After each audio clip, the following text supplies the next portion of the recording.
Hey, welcome everyone to Pro Mindset Podcast. Today we have a gentleman, Randy Lyman, who's going to be a guest, and he is a speaker, an author, and he's a corporate leadership coach.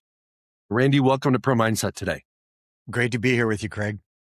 Okay, so Randy, in doing some due diligence on you before today, one of the things that stands out is you acknowledge something that most people don't even know they have. And that is an emotional state, emotional patterns. And I see it like, I'm not a big soccer fan, but I've been caught up in the whole soccer world lately. I don't pay attention so much to who wins. I pay attention to more how people respond to big moments. And so some of them come through in the clutch and some of them choke.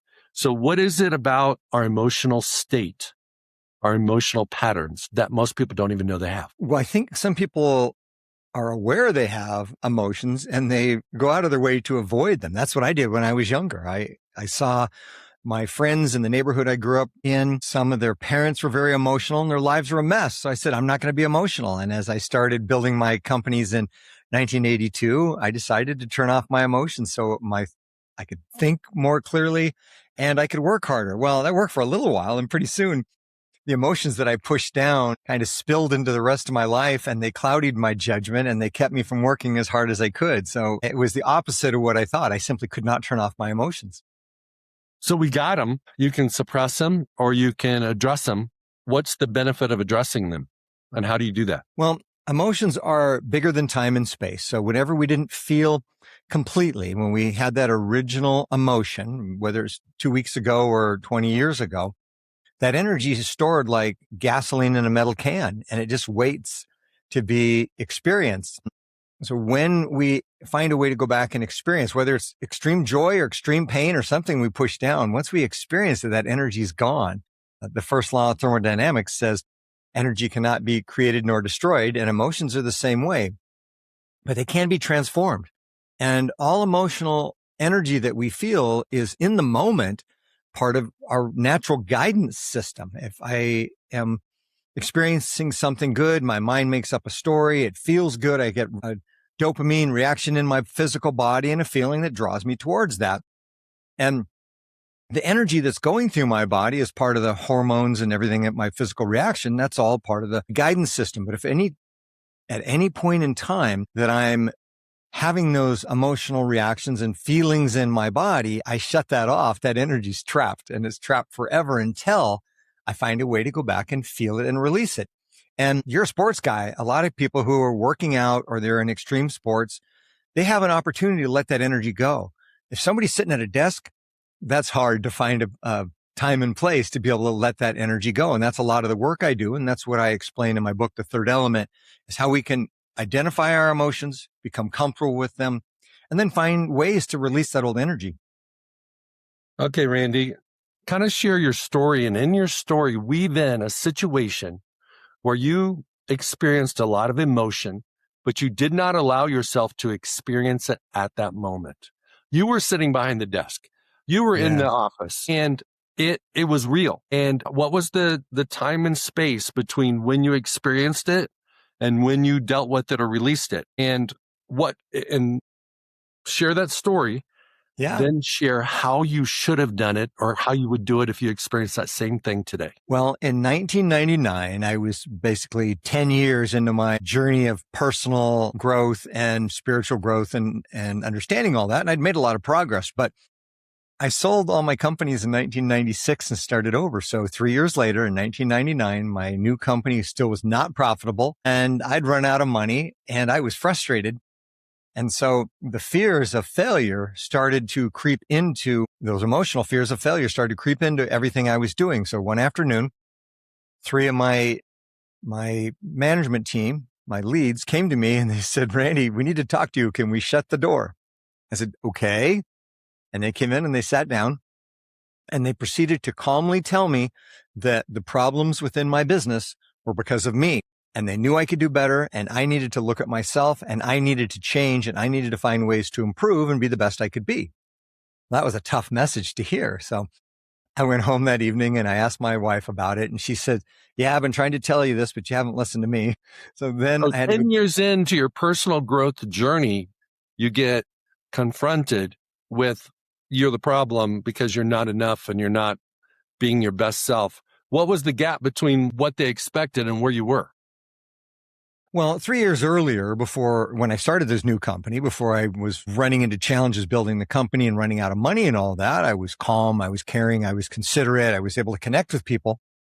But as my fears grew and my emotions from the past began to creep in, then I was frustrated. I was short with people. I wasn't as caring as I could be. So I went backwards.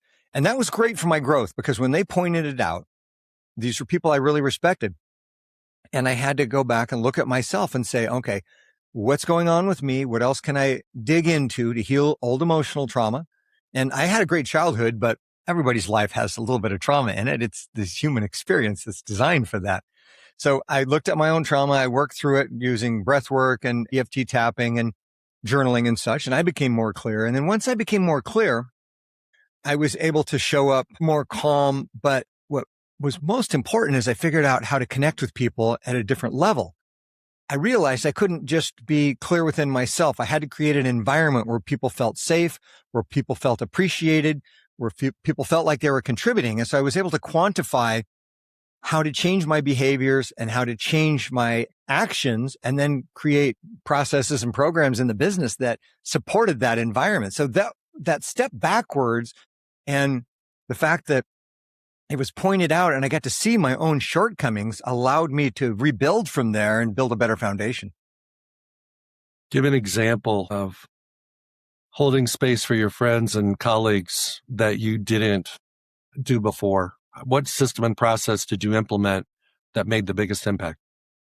Listening, but listening on steroids, meaning not just listen and pay attention, but listen and then a lot of times what I call the pregnant pause, just wait, sometimes 10 or 15 seconds and just wait for the person to speak or say, it seems like you have more to say. What else would you like to say? What else do you have to add? Now, as a thinking person, as a leader, we have our own agenda and we want to come back and tell the other person where we want them to be, what we want them to do, how we want them to think. But if we're just waiting for our chance to say what's on our mind, then we don't really hear the person who's speaking and they feel that. If they don't feel heard, they're not going to listen to us. So I learned to really listen, to ask more questions and to realize what I thought was so important is not that important. What's important is not the thoughts that are going through my mind and the message I want to deliver. Yeah, the mission of the company is important. But if I don't connect with that person and they don't, as I already said, if they don't feel like I've heard them, they'll never hear me. And then it doesn't matter how perfect my ideas are. The group has to know that I'm there to support them. They have to know that I'm there to listen. They have to know that I'm going to ask for help when I need it. So I had to learn to become vulnerable, meaning I wasn't always perfect. I didn't always have the answers and I had to be open to people helping me. And that was scary because I thought I would lose people's respect. In the end, people respect us more as leaders when we admit to our shortcomings and when we ask for help and when we can find ways to praise the people who are helping us. It's a whole different mindset that I had to learn. I think so many people are focused on results and not on relationships. And when you listen, your relationships get better. People feel more connected to you. I think when you listen, they automatically soften and give you more grace on whatever you're doing.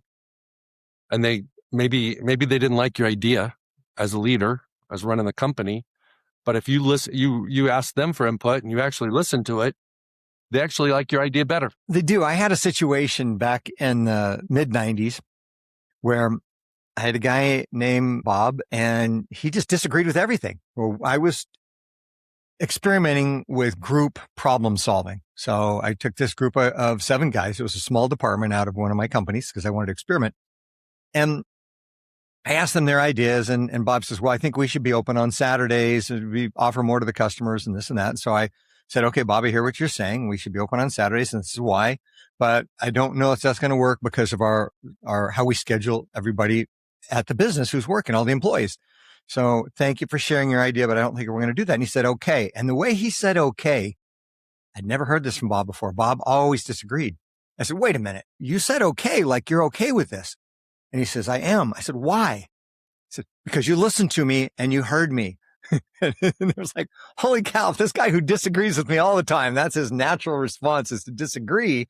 If now suddenly me listening to him and acknowledging what he said allows him to just accept what I have to say, that's powerful. It was so simple, but it was so powerful. So that was a life-changing moment for me. So when people don't feel heard, one of the natural responses is to be disagreeable. That's what Bob basically showed me. Because when what you're doing by being disagreeable is you're giving the other party the opportunity to explore more. And if they don't, you keep disagreeing. Whereas if they do and engage with you, it gives the disagreeable person an opportunity to reason with whatever makes sense instead of just taking the posture of being disagreeable. And so what I've learned now is to go back and say, okay, you're disagreeing with me. Please help me understand why you disagree. And then they get to explain. And whether I agree with them or I disagree with them, that extra time for them to explain, when I ask for them to explain, and I'm honoring who they are as an individual, as a soul who has value, then the relationship changes. And the only way to get a group to respond to me as the leader is for them to know I'm there for them to know I care about them. And when that's real, and when I can find real ways to praise them, real ways to help them feel they're contributing and go out of my way to make them important, they're going to do everything they can to support me. Okay, so sports and business are very similar in that we have coaches and leaders and managers and general managers and people that have authority over the team. And when you look at teams, like even look at the U.S. soccer team, there was this last week, there was some perception about unfairness that caused Belgium to have a tremendous amount of motivation. So here's my question. When you're building a business and you're leading a team and you're leading a division, what is like your playbook for communication between the leader and his or her team so that they can all they can have some more synergy, they can have more momentum, and they can accomplish whatever it is, compared to the coach or general manager that's not listening, not connected to his or her team, and then they struggle. An honest sense of pride in what's being accomplished, not ego pride, but pride in what we're accomplishing, and especially what we're accomplishing together as a group. People always want to be part of a group. Even loners at some level want to be part of a group and be accepted. So when we can be proud of what we're accomplishing together, and we can celebrate that, when we can also be honest with each other about where we can improve, then we gel as a group. Another thing I teach people how to disagree and still get along. And that's a big part of group problem solving. And that's a big part of being a leader, is if two people in my team don't get along, then I'm learning how to sit down with them individually first, explore some ideas with them, and then together and do a mediation where they're able to express themselves to each other. And it turns out most of the time, with the exceptions of 2 times in my lifetime that I've done this, they bond because they realize they can disagree with each other and they're still going to be accepted. So learning to disagree helps us actually work together, and teaching people how to express from first person, meaning when this happens, when you do this, this is how I feel, or this is how it affects me. These are all really subtle things that are really simple in concept, but I had to learn them through making mistakes. I read a lot of sales books back in the 80s and 90s, and then I just experimented. I take a lot of risks. And so I realized that let's do the opposite of what I think works. And let's see if that's any worse than what I've been doing. And most of the time when I changed and I did the opposite, instead of pushing people, I listened. Instead of demanding, I asked. Instead of belittling, I found ways to praise. And when I made those simple changes from the ways that leadership happened when I grew up in the 60s and 70s, and I did the opposite, it worked really well. And I got better results, and we built success, and we had more profits. Okay. There's somebody listening that's in a disagreement right now with a life partner, with somebody at work. Most people don't know how to get along when they disagree. They pick their friends based upon alignment and agreement with different things, politics, how to raise kids, whatever it is. For that person that is in a disagreement, that has shut down, ceased communication, pushed away that other person, what are the first steps they need to take to get to that place where they can be back in community with that person, but not necessarily agree with that person? For me, I had to start looking at anytime I blamed, anytime I judged, either judged myself because I wasn't doing well enough or judged somebody else because they had an effect on me. That's a form of blame. Then I learned to say, how does this feel? And that seemed really crazy to me. I'm educated as a physicist. Feelings aren't part of physics and they're not part of engineering. But when I learned this from a partner I had back 3 years back in the 1990s, and she would say, okay, how does this feel? And I would say, that's crazy. Why does it matter? Well, just do it and let's talk about it. And so I would get more in touch with anger, and below anger was resentment and disappointment and betrayal and abandonment. And once I got to feel those feelings, then I realized there was a whole nother story going on under my surface, under the surface level. There was something else going on. So becoming aware of it happens if we can stop when we start to blame and say, how might I be able to feel something from the past? And I had to suspend my doubt because I had doubts. I doubted any of this would work. Now I have no doubt whatsoever. I know 100% that embracing our emotions and finding a way to feel that energy and release it is helpful. But at first, any logical person is going to say, no, that doesn't make sense. So something that I'll jump to is Wim Hof has made breath work really popular. He's brought it to the mainstream, and breath work is really simple, but it's a combination of mindset and being in touch with our body and working through emotions. And so we have to be willing to look at ourselves at whatever level we're ready to. And that was the hardest thing for me, is to realize that I was the problem and to realize that I had to change. Now, what really helped me was somebody explained responsibility is the ability to respond. And they said, the only way you're ever going to find power and control, Randy, and I'm all about power and control because I want to get things done. The only way me, Randy, would ever find a way to have control over a situation is to have control over myself.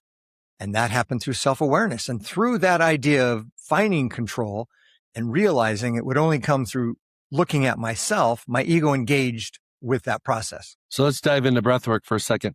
For someone that's never done it, maybe hasn't even heard about it, how does it work? And besides, like more regulation, maybe more calmness, maybe see things with a little bit different perspective. What are the major benefits to doing breath work? We'll start with one of the simplest processes that's easy for anybody to do, which is referred to as 4 square. So I'm going to breathe in for 4 seconds slowly. 1, 2, 3, 4. I'm going to hold it for 4 seconds. I'm going to breathe out slowly over 4 seconds, and I'm going to hold that out breath for 4 seconds. So it's a pattern of 4 actions, 4 seconds each. It's easy enough for somebody to do. But in doing that, our thinking mind then becomes aware of our body. And the only way to become aware of our emotions and to find calm is to sense something in our body. And the breath is the fastest way to become aware of the feelings in our body, because we can't be aware of our breath without feeling our mouth, our throat, our lungs, our chest, our stomach. And in that mental awareness of our physical situation, that brings us into the present moment. So everything in the universe fits into one of 3 categories in no particular order. The first one is our mind and thoughts and information. The second is our physical body and the physical world we live in. And the third one is our emotions. And emotions are bigger than space. They can only come through our physical body, and our physical body is only available to us in the present moment. I can't feel my body yesterday. It's like trying to cook on yesterday's hot stove. That's gone. At the moment to moment, I live moment to moment in my physical body. My thinking mind is never in the present moment. I'm thinking about the past. I'm thinking about the future. I'm thinking about a stream of thought. But emotions have to come through my physical body and physical sensation.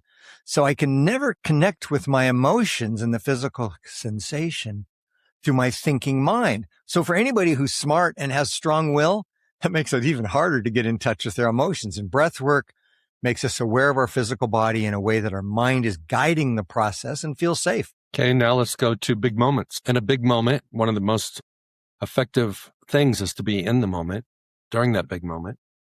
And if your mind is in the future, like what's going to happen if I get this deal? What's going to happen if I score this point? And your body's feeling maybe some pressure, stress, because you're thinking about what happened the last time. How does this all relate? Because those three concepts of mind, thoughts, body, circumstance, surroundings, and your emotions are all there. And, like think about making a speech and somebody asks you a question or heckles. Think about making a presentation and you're going through your PowerPoint and somebody in the conference room asks a stupid question that gets you off your game. Think about being in a game, a sport, and the official makes a call that it's not fair. Everybody knows it's wrong except for him. How do these three things all help you perform at an optimal level or choke? So I'm going to go to sports analogy, and I'm not an expert on sports, but I understand enough about it. So if we're going to learn a play and I've got to run that play, I'm not going to learn that on the field. I'm going to learn that ahead of time in practice. I'm going to practice it over and over again.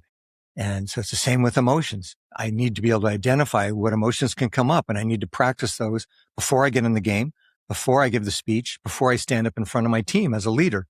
I have to take the time outside of work, outside of the game, outside of that point where the pressure is on and the results really matter. And I need to set it aside and invest. Invest is the key word. I need to invest the time in becoming aware of my emotions and then finding a way to get in touch with them and work through them. So for me, the biggest key moment in my life happened in about 1991. I was at a 4-day business communications retreat. On the third day, I had a huge emotional release. We were going through an exercise, and there's something that somebody had said to me, a family member had said to me 12 years earlier that hurt me deeply, and I didn't feel it. So we go through this exercise called the 7 Levels of Truth, and I cover this in my book, and I talk about this epiphany in my book, The Third Element. And suddenly, man, it hit a nerve, and I just break down in front of like 15 people. I'm crying. I'm just sobbing and letting all this energy out. And it was a big relief, and it felt good, and it was pure, so I wasn't embarrassed. And I went back to work 4 days later, and the people in my life who were incompetent, I'd been having this issue for months, and by trying to think more competently and act more competently, I wasn't able to fix it. But when I got in touch with the emotions around feeling incompetent in my family members' eyes, and I had that huge release, then the issue went away at work. So outside of work, I stumbled across, I was given the gift of being shown this experience so I could release this emotion. And then being a scientist, I look at cause and effect. Well, then every time I have to this very day, if I have an issue I can't solve quickly with my thoughts and my actions, then I have to say, what emotion do I need to feel? And I do my breath work or journaling or whatever that is. And that helps me find a solution in the physical world. And it's like magic, but it's not. And I explain this in the book, how it works. But it always has to be done, again, off the field, outside of the boardroom, outside of my leadership group. I have to invest that time and look at myself. I have to realize that I hold the solution. I can change nobody outside of me. I can't change anybody outside of me. And then I dig in and I make some mistakes along the way. And eventually I find solutions. So you were talking about the seven truths or the seven levels of truth. Okay. Give us a little bit more about that. Okay. So people in my business were incompetent, and why'd that bother me? Well, because then they're not going to do their job well. But if they don't do their job well, then we won't be profitable, or we'll look incompetent to our customers. What if we look incompetent to our customers? Well, then our customers won't trust us and they won't buy. What if our customers don't trust us and don't buy? Then we're not profitable. What if we're not profitable? Then I can't keep the business going. What if I can't keep the business going? Then I look like a failure. What if you look like a failure? And here was the key. Then I look like a failure to my family. So I went through all those levels, and it's not always 7. It's whatever number of levels it turns out to be. It's often 7. But it came down to, at the deepest level, then I don't look competent and my family will disown me. And at a instinctual level, if you go back 3,000 years ago, if I'm not part of my family, if I'm not part of the tribe, then I'm thrown out into the wilderness. I'm going to die. Now, that's not reality today.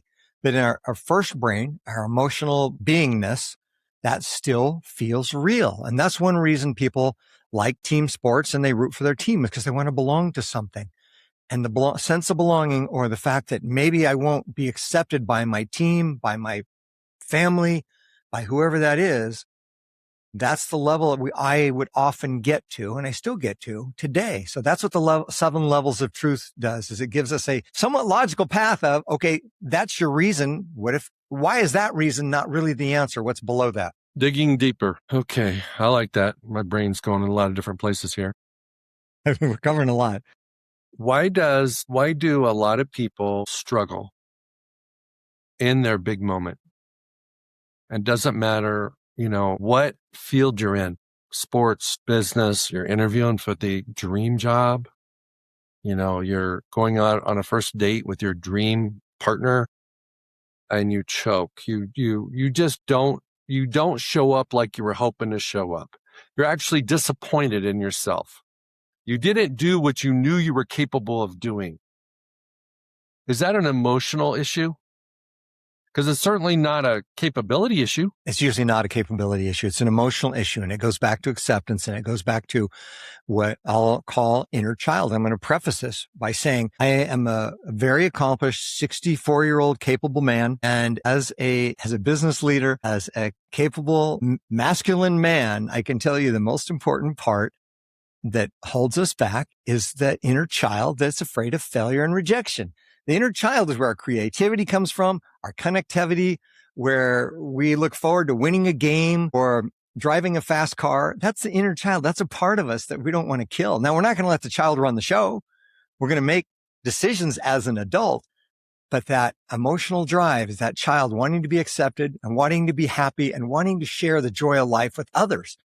So when we choke, it's because we're afraid we're going to disappoint that child, and that child is afraid failure is going to lead to being pushed outside of our tribe. So it doesn't matter how old you are. Everybody's got an inner child. Absolutely. And we want that inner child. Again, I don't want the child to run the show, but I want to enjoy the positive aspects of the creativity, and just look at how a child looks at the world and everything's beautiful and everything's a new experience and everything is fun. I want to keep that alive. And that's really where the challenges come as we grow up, and especially men going through junior high and high school. We have to shut that off, because if we're caring and compassionate, or we're childish at all, then we're ridiculed, we're verbally attacked, and often we're physically attacked as part of growing up and going through becoming a man and just the testosterone and human process. Now, when we grow up, we don't need to be, when we're going through college or we're in our 20s or 30s, we don't need to hide that beautiful part of us that we want to share, of loving and compassion and connection and all those things that are wonderful. But when we're growing up, we have to turn all that off, and we don't realize that we get to turn it back on again and live a full life as we get older. Okay. Hypothetically, I have a problem and I got a block. I'm blocked. I can't see a reasonable path to success with that problem. Is that because I've turned off my inner child and I don't have any creativity? Is it because I'm suppressing an emotion? What is causing me to be blocked? We'll leave it as simple as possible. We're suppressing an emotion. Now, the emotion can come from inner child, but we don't need to go that deep. We just know that there's something from the past that we didn't feel completely. So an example I use is, if I'm in the 8th grade, I'm sitting next to a girl I have a crush on, and somebody makes fun of me, and I'm embarrassed, but I'm not going to feel embarrassed because I'm 13. I'm a man now, and I'm not going to be embarrassed in front of this girl. I don't know what to do, but I have that emotional energy of embarrassment. I push that down. Well, 10 years later, 30 years later, if I'm embarrassed, it is what I call the law of attraction, which runs everything at a nuclear level, reminding me that I have something from the past to feel. That energy within me resonates with the world around me and says, hey, I need to feel this embarrassment and let it go. So then new situations where I'm embarrassed show up.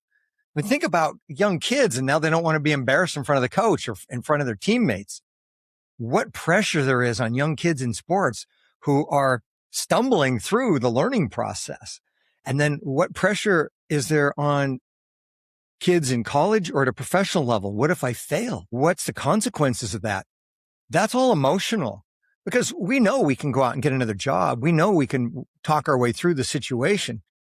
But when those old emotions come up, those are not easy to navigate unless we've talked about them ahead of time and we have some tools to work with. Okay. Let's talk about burnout.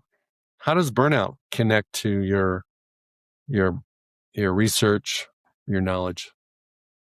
So we start out motivated by wanting to feel good through financial freedom, through time freedom, through whatever that might be. We have goals that are emotional goals. I don't want to accomplish this because my mind thinks it's important. I want to accomplish something big because it's going to feel good.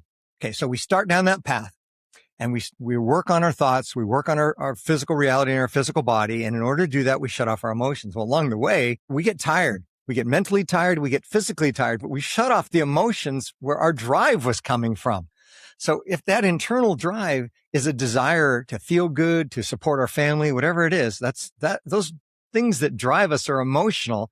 And when we turn off our emotions, the bad emotions, the painful emotions, we also turn off the good emotions that provide that motivation, that drive. And so we have to then open Pandora's box and deal with the combination of the painful emotions and the good emotions. They all come pouring through, not enough to kill us, but they come pouring through in a way that's messy.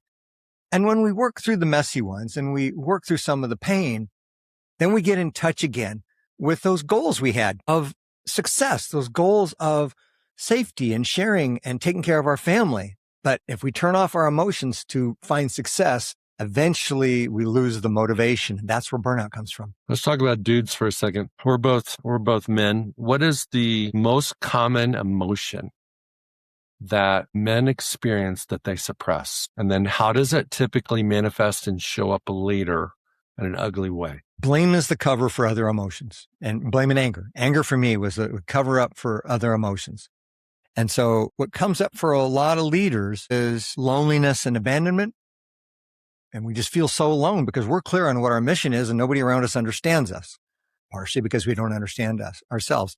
And then another one that I just worked through last year is shame. And I had shame about my own shame, because shame at some level says, okay, I need to be held accountable and I should have some healthy level of shame or embarrassment because I know I could do better. But if we do that and we internalize shame and we don't own it and feel it and release it, that shame from, I didn't catch that touchdown pass. I didn't pass that test I needed to pass. I just didn't do as well as I could have done. And I have what should be a healthy bit of shame. If that becomes an unhealthy level of shame, then we as men are tough. We're not going to admit that we have shame. So that's been a big one for me. And that was hard for me to swallow. So you can actually have shame about shame. Absolutely. And that was what held me back from getting through my old shame. Silly as that sounds, that was real for me. So it was about a year ago when I went through that and I really got to a deeper level. I've been working on myself for 36 years. And as I like to joke, I hope I'm halfway through. But after 36 years of personal discovery and working on myself, I still went through shame last year and I still went through levels of deservedness because the human experience is so complex and it's designed to irritate us. So you talk about relationships with our domestic partners, with our husbands or wives or spouses or partners. One of the main aspects of that relationship is to bring up our shit and to show us where we have things we have an opportunity to improve on and feel.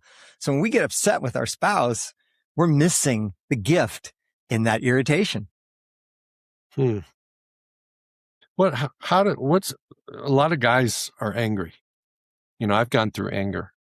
What is the root cause of anger? Because we don't understand the rules of the game. We're taught that if we show up and we follow the human rules of society, that we will find success. And that's not how the reality works. Reality works through everything as a reflection of a combination of our thoughts, our actions, and our emotions. And I clearly describe this in my book, The Third Element. That's one reason I wrote the book, is I want people to understand what buttons to push, not to irritate people, those kind of buttons, what control levers to pull, what buttons to push to make our reality work around us. And it all comes back to looking at ourselves. But if we don't understand the rules of the game, one reason that kids around the world play soccer instead of American football is American football rules are too complex for a 5-year-old to play. So They go out and they kick the ball around, kick the ball in that general direction, and they can play soccer and they can find success because they basically understand the rules. Well, if you take a 5-year-old and you have them play American football, they're going to be really frustrated. Well, that's most humans, including myself 40 years ago, trying to understand the rules of the game of life. And I just get angry because the rules I was taught about be a good boy, show up, do your homework, and get a good job, those rules are not enough. So I see unfairness as a root cause for anger. Yeah, that was me. The world's not fair. That it's their fault. They're not treating me fairly as according to what I was told were the rules. And then angry people attract angry people. And I got stuck in misery of complaining with people who wanted to complain. And so 40 years ago, my friends were people who complained. And finally, when I broke out of that and I found a partner who said, that's not helpful, let's look at this differently, then slowly I changed my mindset and my reality changed. But I had to work through those levels of anger. And I had a partner who held the space for me and allowed me to feel the anger without trying to shut it off. And she was comfortable with me being angry and saying, okay, now that you've felt that and you've kind of run out of steam because you're tired because she let me express, now what do you feel? And I got to the next level of anger, or excuse me, the next level of emotions under the anger. And the biggest challenge for men is when we get angry, we feel empowered, but it's really a distraction from what's underneath. You mentioned that, especially in first world countries, most of us grow up in reasonably healthy households. Most people have let's just call it a quote unquote normal, youth. But everybody deals with some type of trauma. What happens when people spend too much time focusing on their trauma? If they don't get into it deep enough, if they just touch on the surface, they'll be stuck there forever. The key is to get to the deepest core of the pain. And in chapter 7 of my book, The Third Element, I outline 14 different practices to do that, 14 different exercises that help us get to that deepest level. So if we're just touching on it and it brings up our anger, then the anger is a distraction from the underlying pain. We're stuck at that level forever. And it may take 100 years, it may take 1,000 lifetimes to get through that issue. But when I can surrender and I say, okay, this is going to hurt. Emotionally, this is going to hurt. And I don't want to feel this, but I'm willing to suspend my doubts. There's a trick I use. I tell myself I'm willing to die. Now, I'm not going to die when I start to feel my old emotions, but when I say that, my ego laughs and says, okay, we're not going to die. Let's try this. And then I get to a deeper level of the emotional pain. And I don't always cry tears. Sometimes I do, and I'm not embarrassed about that. Sometimes I just have to go on a run. I have to go punch a punching bag. I have to work out in a way that I feel that energy come through me associated with the anger, associated with the disappointment, associated with the betrayal. And so when I can do a physical activity while I'm feeling the emotion, then it will pour out of me. It will transform. Means. Okay. If you could, you said you were 64. If you could go back and be 24 and you have your business career all in front of you, what's one thing that you know now that you wish you knew at 24 that you would implement that might elevate your game and your standards and your success that you just didn't know when you were 24? Everybody, including myself, is doing the best they can with what they know and where they are in their own personal evolution. And it's not that they're against us. They're only working to protect themselves and taking care of themselves in the way that they learned how from a dysfunctional family, from a dysfunctional neighborhood, from dysfunctional schools. They're doing the best they can. They're not out to get me. They never were. I took it personal like they were. And the way it's personal is it's a reflection of an opportunity to heal, but it's never a personal attack because they don't like us. They either don't like a part of themselves, they don't like what we expose within themselves, or they're simply trying to survive. A lot of athletes struggle with rule following. What is the connection to wanting to refute authority and skirt the rules and bend the rules and all those types of things? So I won't name the name or the time period, but I had a long-term relationship with somebody who grew up in a household with a mother and a stepmother who were always wrong. And the way that this person made their decision was to disagree with their mother or their stepmother. And that was the right decision. That was the best decision. And that became ingrained in them. So once they grew up, they're out of the house and they're an adult. They still had that pattern of disagreeing because it served them when they were a child. And if somebody's father or mother or caretaker is wrong and we see them make wrong decisions, then we learn, oh, all I have to do is disagree and it's going to take me on the right path. But that doesn't last a lifetime. So in a small sample size, you might go, hey, I'm going to do the opposite of what my dad did because he did some dumb things. But over a lifetime, that's not a good strategy. That's a perfect way to say it. I agree 100%. In a small sampling, it worked. And when we grow up in a small environment and a small sampling. And then we think that what we learned is going to apply to the rest of the world. And it really doesn't. And then there's also a part of us, inner child level, that wasn't acknowledged. And sometimes the only way we get acknowledged is by disagreeing, because as you said, then we engage in dialogue. It might be ugly dialogue, but at least we're getting attention. And so it always comes back to emotions at some level. What is your morning routine to set your day? I find that most people that are successful, they have one. Do you have one? I have one. I do a supplement drink. I do a few healthy snacks I like.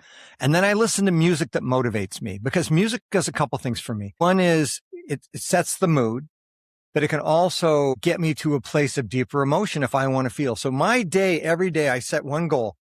I want to either cry a tear of joy because life is so freaking beautiful and so amazing, or my connection with somebody is so beautiful that I have so much gratitude. I'm overwhelmed. Or I want to get to a place where I heal some old emotion. And it's not about bawling or sobbing or being emotional. It's about feeling at the deepest level. And that's when we have our deepest experience. If you talk to people who have great families, then their deepest experiences in life are their kids graduating, or their kids appreciating them, or reconnecting with their father before they pass on, or whatever that might be. And so I want to feel every day. I still guide my day through my planning, and I still write out my goals, and I still take action. But I set the tone for positive emotions before I start my day through music. I've had 250 some of these things, and I've never had somebody say they set a goal for an emotion, which is really awesome. Heal from an old one, experience a new one. That's awesome. Randy, this is your time to interview me. Ask me one question that you would like me to ask you, but let me answer, and then you answer. Okay, it's going to take me a moment to grab that concept, but I understand what you just told me. I'm glad you didn't tell me ahead of time, because then it's fresh. Let's go back to when you're 29 or 30 years old and you're having to make decisions about your life. What big decision did you make that took your life on a good trajectory? I decided to start my own business at 29. I was finishing up law school. And instead of working for a law firm, I decided to start my own agency. It was harder, took me longer to get competent. The internet didn't exist and some things like that make it really easy today. It gave me empowerment for the rest of my life and the rest of my career, because I did it. It took me 4 years to become profitable, but I did it. And so at that time, I bet on myself. That's what I did. I bet on myself. You stepped up and you took on the bigger challenge, and you decided you would do that. You would take on life head on. And I've seen several people at that age who made the decision to take the easy road, and you took the hard road. And that's why you had the success you've had, in my opinion. Okay. So back at you. What decision did you make? I opened my mind to there was something more to life than just science. I had achieved a lot. I had national awards, and I was very successful due to my mind and my hard work. And I opened my mind to the possibility there's a power bigger than my human mind and my human body. And that's love in whatever way we look at it, God, spirit, source, whatever we call it. And I opened my mind to that. And fortunately, I had a great partner who showed me how to incorporate that into my life through changing my thoughts and changing my actions and becoming aware of my emotions. Otherwise, I just would have been a miserable person with mediocre success. I had that choice, and I'm glad that I opened my mind. Randy, thank you so much for being on today. I just looked at our time. It flew by. Hey, if somebody wants to find you, some corporate person wants to bring you in, somebody wants to have you be a speaker, share with everybody. Randy Lyman, where can they find you?